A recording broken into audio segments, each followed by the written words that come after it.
Okay, this is a good one. This was on our, I think it might have been on a quiz. No, I guess it was just on the study guide. But I remember working this with another student. So here we go. It says that assume the following statements are true. So if we look at this, 1, 2, 3, 4, and 5, these first statements, what's the truth value of each? Well, the truth value of each is that they are all true because they tell you, assume they're true. So we know that these things are true. Now check it out.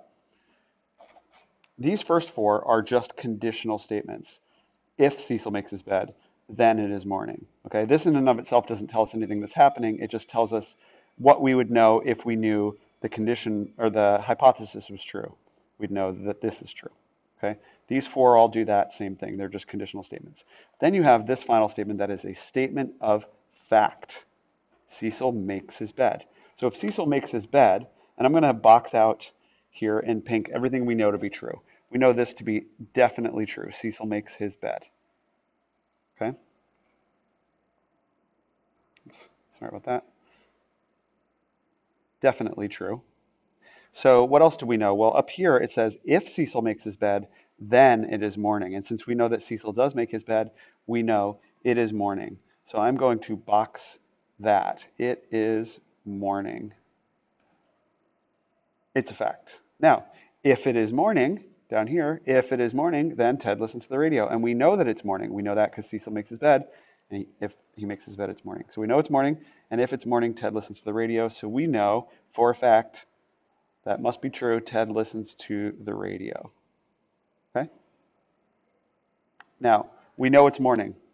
This one says if it is 8 p.m., but it's not. So we don't have this proving true. So we know nothing about whether this is the case. Okay? Because let's face it, if it's 8 p.m., then Tammy brushes her teeth, and that just says that that's what she does at 8 p.m. It doesn't say that she doesn't do it at other times of the day. So we don't know anything about that. But this one actually, it says if it is afternoon, which we know it's not, it's morning, then Jeanette takes her daily swim. When they say daily swim, they mean she's doing this once per day, right? Daily swim is once per day.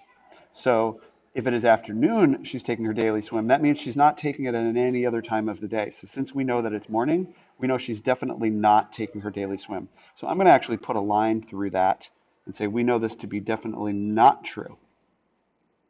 Okay? So let's go down to the bottom. Ted listens to the radio. Yeah, we boxed that off. We boxed it off as something that we know to be true.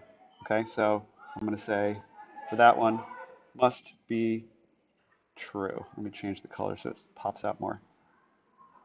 Must be true. Okay? Now,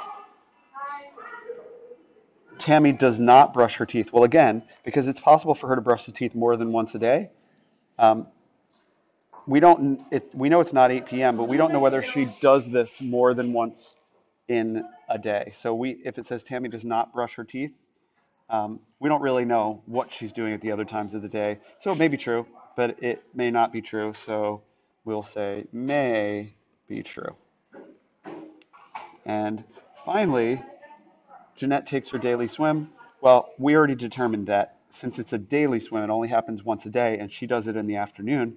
So if it is morning, which we know it to be morning, then she's definitely not taking her daily swim. So for that one, we would say just not true, and we're done. Okay. One of the tricks with this one is they're telling you up here, okay, assume that these statements are true. So you're not questioning that. We're going on the agreement going into this that those statements are true, and we're building our answers about must be true, maybe true, or not true about these based on what happened.